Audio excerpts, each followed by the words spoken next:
Hello student, আজকে আমি মাধ্যমিক 2027 দ্বিতীয় পর্যায়ক্রমিক মূল্যায়ন জীবনবিজ্ঞান প্রশ্নবিচিত্রার 213 পেজের এমসিকিউ সমাধান করব। চলো শুরু করা যাক।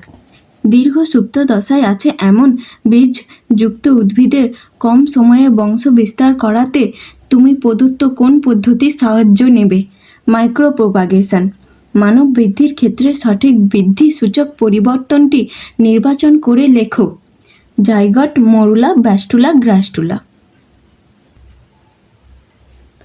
কোনটি মেন্ডেলের সূত্রের ব্যতিক্রম নয়? প্রচ্ছন্নতা। হিমোফিলিয়ার রক্ততঞ্চনে সাহায্যকারী কোন ফ্যাক্টর তৈরি হয় না? ফ্যাক্টর 9। লিঙ্গ নির্ধারণ প্রধানত নির্ভর করে ওয়াই ক্রোমোজোমের ওপর।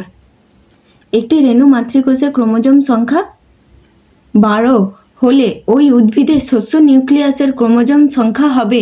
চলো এটা খাতায় করে দেখা যাক। আমরা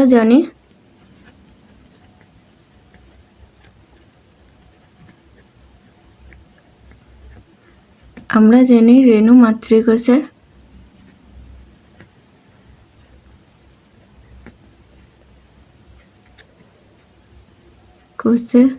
ক্রোমোজোম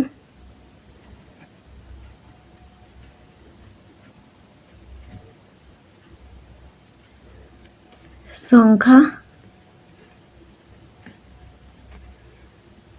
2n equals to 12, অতএব n equals to 6।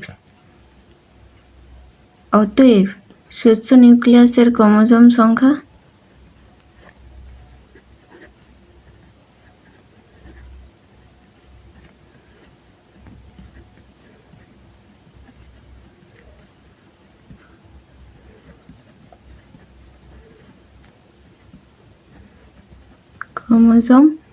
সংখ্যা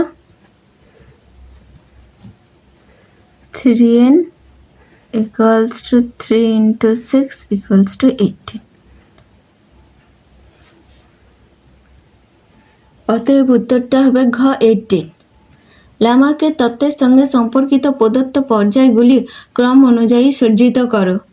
প্রথমে হবে পরিবেশের উপর প্রভাব, তারপরে হবে ব্যবহার ও অব্যবহারের সূত্র, তারপরে হবে অর্জিত বৈশিষ্ট্যের বংশানুসরণ আর নতুন প্রজাতির উৎপত্তি। এখানে কোনো অপশানটাই ঠিক নয়। অতএব যখন এইরকম কোনো ভুল অপশান দেওয়া থাকবে চারটে, তখন তোমরা নিজেরা একটা অপশান লিখে তাতে হচ্ছে যে ঠিকটা লিখবে। স্ট্যামিনোড কোন উদ্ভিদের নিষ্ক্রিয় অঙ্গ? কালকাসুন্দা।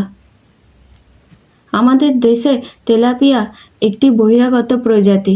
এটি যে জলাশয়ে জন্মায় সেখানে দেশীয় খলসে তেচখা মৌরালা মাছ বাঁচতে পারবে না। এটি ডারউইন তত্ত্বের একটি প্রতিপাদ্যকে প্রতিষ্ঠিত করে। প্রতিপাদ্যটি শনাক্ত করো। যেহেতু বহিরাগত বলেছে তাহলে এটা হবে আন্তঃপ্রজাতি সংগ্রাম। পুংকেশর কেটে উভলিঙ্গ ফুলকে স্ত্রী ফুলে পরিণত করার ঘটনাকে বলে ইমাস্কুলেশন। সপুষ্পক উদ্ভিদে যৌন জননের সময় পরাগনালীতে পুংগ্যামেটের সংখ্যা হলো 2টি।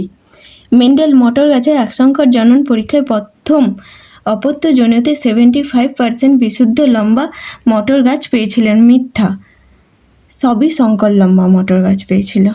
ক্যাকটাসের পাতায় উপস্থিত মিউসিলেজ জল শোষণে সাহায্য করে। সত্য। আর মিউসিলেজটা হচ্ছে ক্যাকটাসের কাণ্ডের ভেতরে জেলির মতো সদৃশ্য পদার্থকে মিউসিলেজ বলে। ফার্নের লিঙ্গধর দেহ। পোরথ্যালাস। কুলির anemia. Beta thalassemia major. Amino acid glycine. মেসোহিপ্পাসের প্রতিটি অগ্রপদে আঙুলের সংখ্যা কত? 3টি। নিচের সম্পর্কযুক্ত একটি শব্দজোড় দেয়া আছে। প্রথম জোটটির সম্পর্ক বুঝে দ্বিতীয় জোটটির শূন্যস্থানে উপযুক্ত শব্দ বসাও। জোড় কলম আম, শাখা কলম জবা।